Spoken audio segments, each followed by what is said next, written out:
Hi everyone, this is Jim. Welcome to this postmortem video. I'm doing a postmortem of an over-the-board game that I played this week at my local club.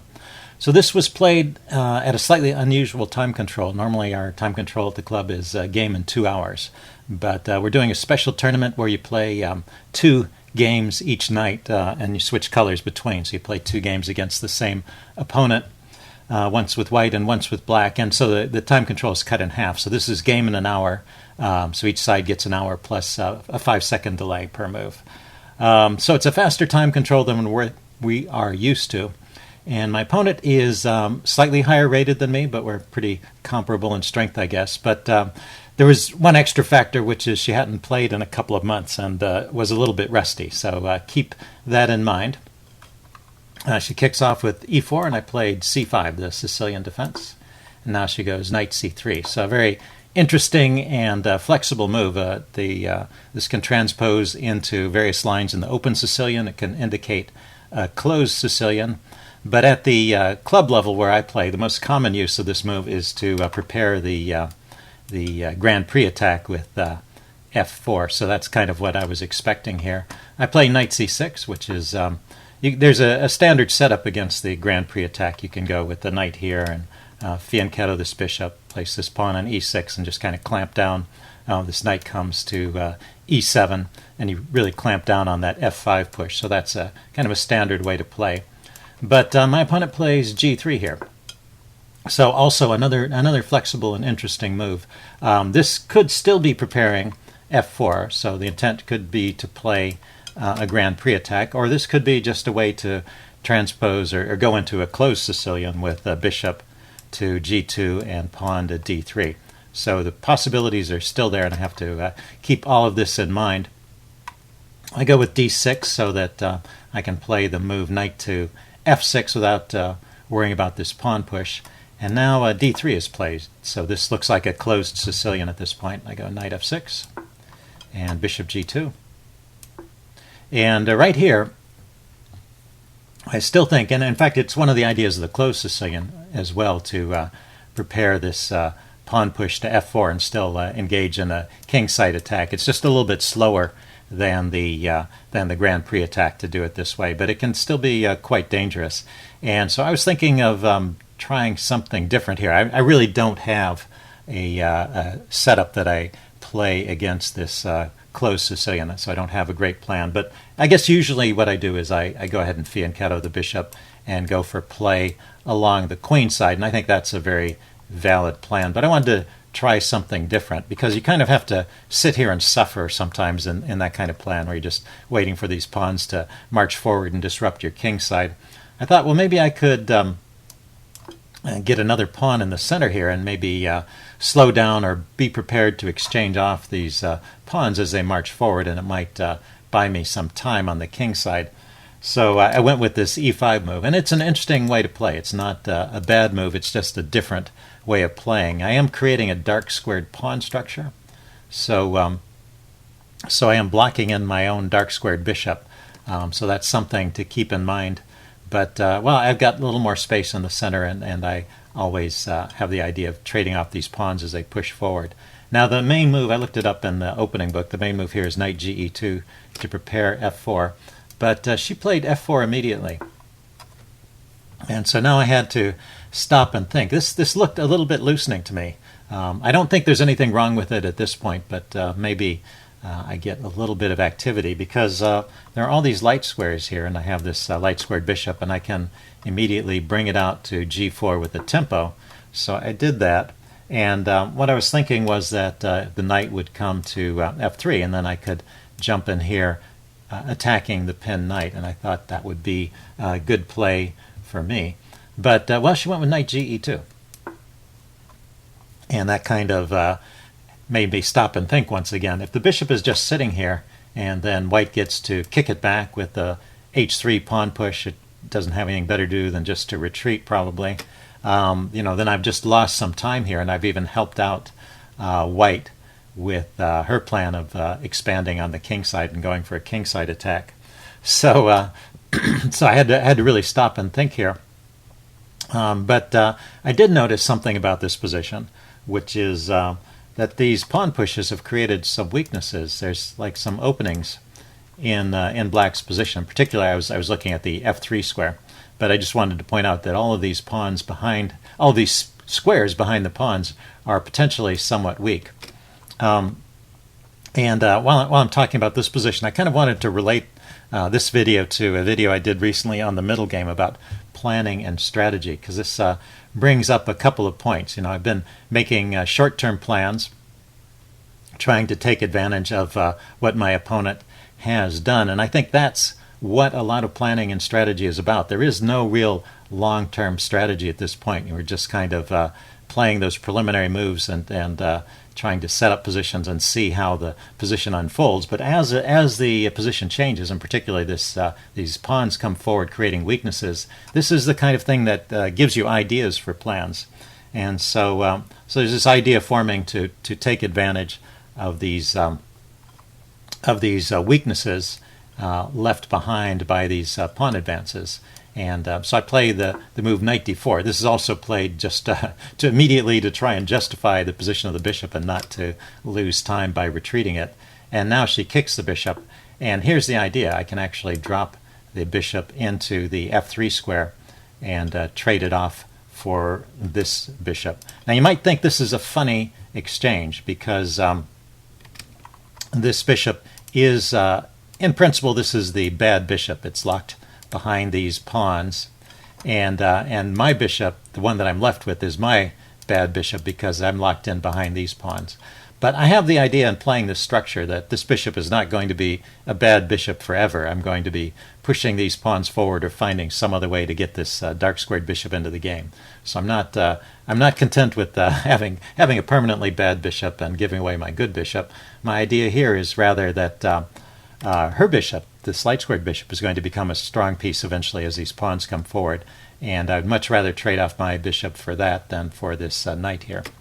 So there's a couple moves that white has to respond to this, castling or king f2. King f2 is an interesting response that she played, and it's a good move. This gets the king to the king side in a relatively safe position, and this rook rather isn't committed to the f-file. It can still move in either direction. It can continue to maybe support h-pawn pushes, so there's still attacking ideas on the king side, or if needed it can come over here and defend along the f and the d files. So pretty reasonable game so far, and about even, I guess. Now I play the first mistake here that the chess engine identifies. I went with queen d7 here. I was thinking that I still want to try and restrain these pawns in some way. I wasn't sure about the immediate g6. I mean, that is one idea with the pawn on g6. Then when this f-pawn pushes, I can maybe trade it off. But that opens up this line over here, and I wasn't sure which way my king was going. So queen d7 prepares for queenside castling, so in case things open up over here, I can escape with my king over to the queen side. And but it does allow a particular operation from white, and so let's see, that's the best play from white for this point would be to take, and then when I take back, to bring the bishop out to g5 and take advantage of the fact that I don't have anything supporting that knight. It doesn't have any great squares to move to, so bishop e7, trading off the knight, leaving me with this bishop behind the pawns, which these pawns are less mobile now that this transaction has occurred. They're not, I had the idea of freeing up these this central structure by pushing my d-pawn forward. That's not happening because the d-pawn is gone. And then her knight can hop into d5 and get this bishop at some point later. Anyway, so this looks like a pretty good position for white, so that would be best play. Let's see, after queen d7, my opponent went with f5, the typical plan that you have when you're playing this closed Sicilian in the Grand Prix attack. You're just pushing these pawns forward and gaining space on the king side. And my best response here is probably just h6 to keep the bishop from coming here to g5. We saw that idea already, but I was thinking it would be useful to prevent these pawns from coming forward to build this big pawn wedge here, and I went with the move h5, and I still have the idea of playing maybe g6 at some point and trading off this this advanced f-pawn, and this prevents the g-pawn from coming forward and supporting the f-pawn, and I'm still planning at this point to castle queenside. So I think this is okay as far as it goes, but it allows this bishop g5 move, which is a little bit annoying. I play the move bishop e7 here, and while I was waiting for my opponent to respond and play the next move, I started to think about a tactic here. So there's a couple points in this position that suggest a tactic to me. One of them is there's this loose bishop on g5. This bishop is no longer protected, is not protected rather, and when I place this bishop on e7 here, there's potential discovered attacks against that that piece. And the other thing is the particular location of the king and queen is a bit unusual, and that suggests some potential tactics. And in general, as I mentioned before, there's the weaknesses behind the pawns where under the right circumstances a piece might jump in there. So with those clues, maybe you can figure out what tactic I was thinking of. And I want to ramble on a little bit here. This raises an interesting question, which is, what is the relationship between planning and tactics? And in this case, I'm sort of building a plan around a tactic. And I think in general that's the wrong way to go about it. What you should be doing is really using tactics to implement plans. So the tactics could be and should be in service of the plan and not the other way around. But it's pretty tempting when you see a tactic to try and build a plan around it. And it's probably okay. In fact, lots of games get won that way. So the question is, when is that appropriate? And I guess the answer is if you can. Well, first of all, when you're making your plans, you should precede that with a bit of a tactical survey, because there might even be some immediate tactic that just wins the game. And then secondly, if you do already have a plan in mind, maybe you can use those tactics to implement the plan. So that is kind of the correct way to use tactics, if you will. But if you spot a tactic and you have to make some moves to bring that tactic about, to make it appear on the board, it can be okay to play those moves if they also fit in with the position. If they don't do something to completely destroy your position, or even if they help out in some way. So the idea is that it's okay to play these moves as part of a plan, which is purely there to create a tactic, if those moves don't hurt your position, and you're still doing okay if your opponent spots the tactic and deals with it in the best way, which is what you really are supposed to assume. I mean, you have to you can't just assume your opponent is going to miss tactics, although it will happen at a certain rate. They will miss some tactics, and you can win some games that way.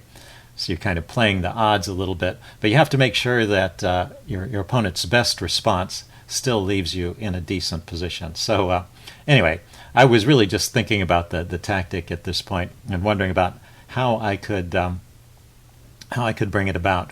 And my opponent played an interesting move here. She went knight b1, and I think there's a couple ideas here. One is the move c3 could kick away this annoying knight, which is looking into these squares near my opponent's king.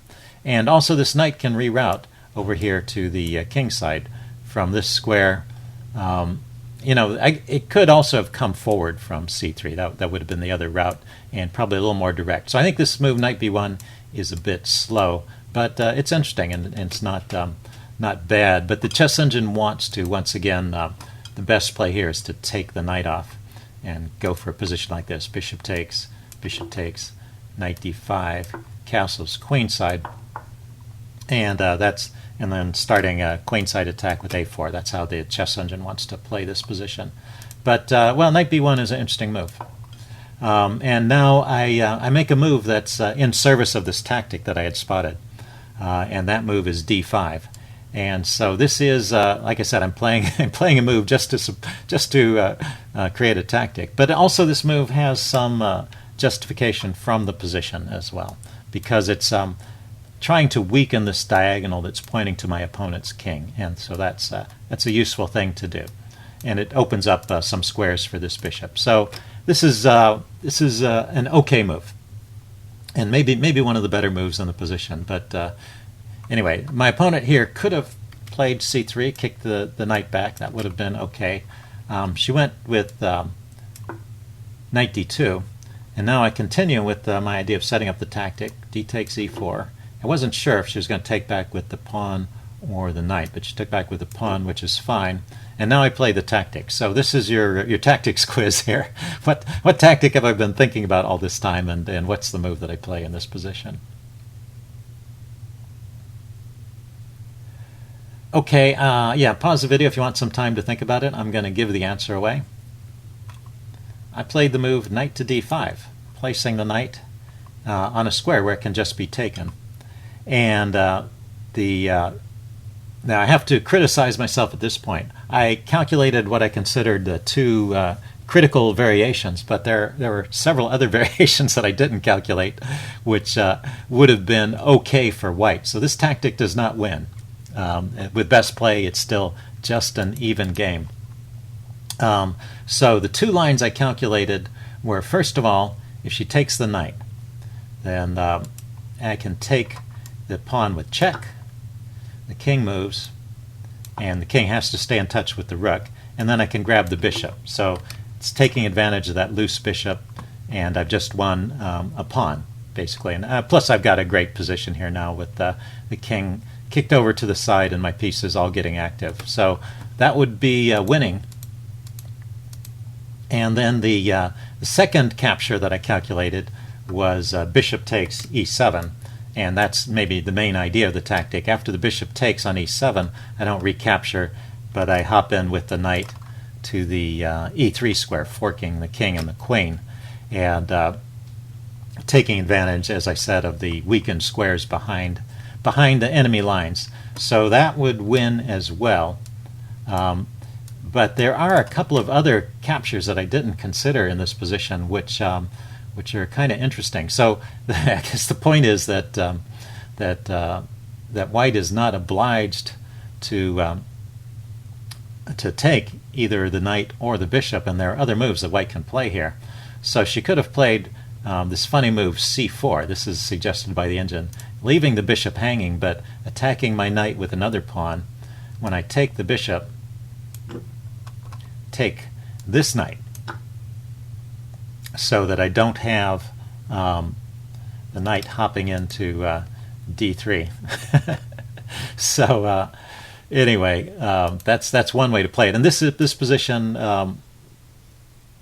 is about even. It's kind of an interesting position. I've got an active bishop here. I have managed to activate my dark squared bishop, so I've accomplished a little something. The king position over here seems secure enough. I'm going to castle on the queen side and try and attack over here, and this knight, if it ever gets traded off, gives me a passed pawn here. So kind of an interesting dynamic position. Would have been a fun game to play from there. Let's see, what else is possible? And the other capture that's possible here is knight takes d4. He doesn't have to take this knight and suffer the check, but she can play knight takes d4. And then when I take back, see, I could take either the bishop or the knight here. I guess it works out okay.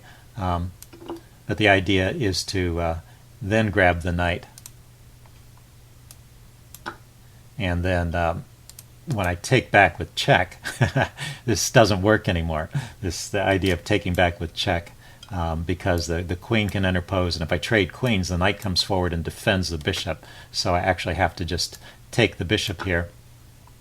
And then white has time to defend the pawns here. So queen f3 probably is the move that holds on to everything. And once again, we get kind of an even position.